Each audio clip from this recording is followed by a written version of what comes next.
let's shift to a little bit of a conversation around onboarding. Okay, so you've agreed. There's a fit. Let's move forward. This is where a lot of people in the world of sales start to reveal some gaps because they've made the sale. Like they planted their flag at the top of the mountain, and this is where the overpromise, underdeliver can start.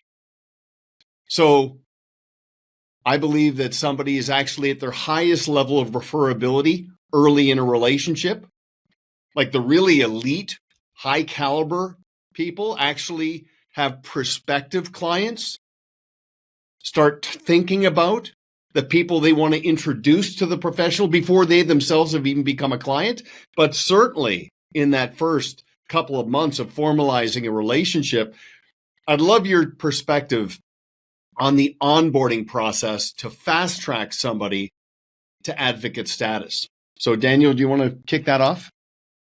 Yeah, I think it's so important because there are so many salespeople that they've got the deal, it's closed, and it's time to move on, right? Yeah. That's that hunter mentality. I kill it, and then I pass it to somebody else. I let them do the rest. I hand it off.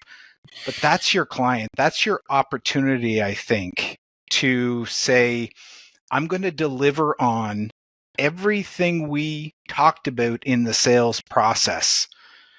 And you really run the risk of that oversell and underdeliver if you're not managing that onboarding experience.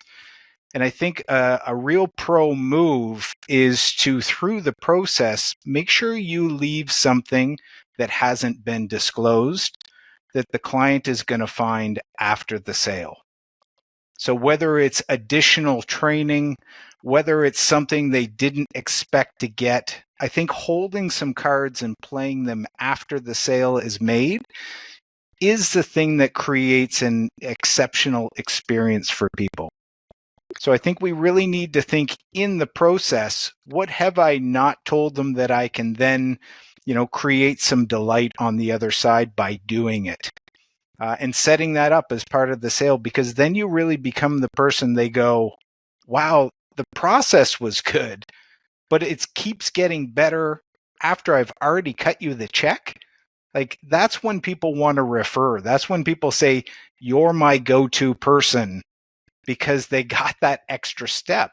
And it's very rare to ever get that extra step. That's why it feels like such a wow experience. Yeah, that is a very strong point, because the temptation for the classic salesperson is to bombard. We do this, we do this, we do this. And it's the proverbial sip of water from a fire hose. The retention is not there for the prospective client. So it's not so much a tactic of saying, okay, I'm going to hold some things back.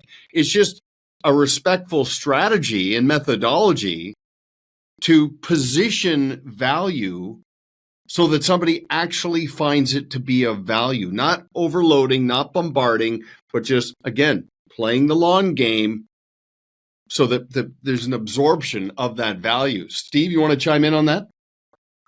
Yeah, I'd say the one part that I would add would be at the beginning, or thanking that prospective client to say, "Great, I'm glad that you're on board and we're now working together." But it's the question I would say is, how would you like, here we have all these stages built out. We're going to have building your portfolio or building a plan over these coming years. Here's what I see as areas that will touch base, that will communicate, that we'll be back in touch with you.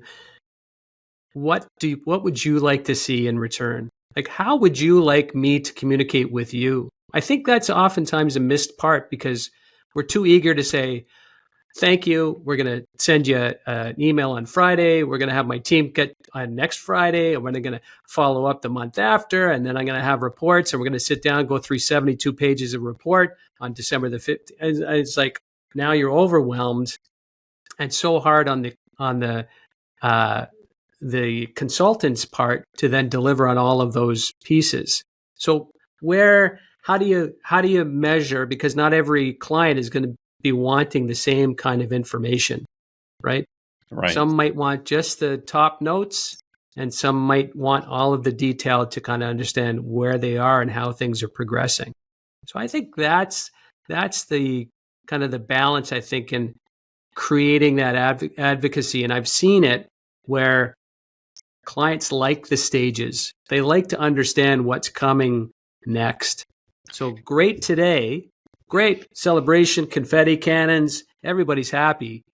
But it's like, no. So when we meet again next quarter, here are some of the things that I'd like to discuss with you. Is there anything else that you would like to see when we meet again?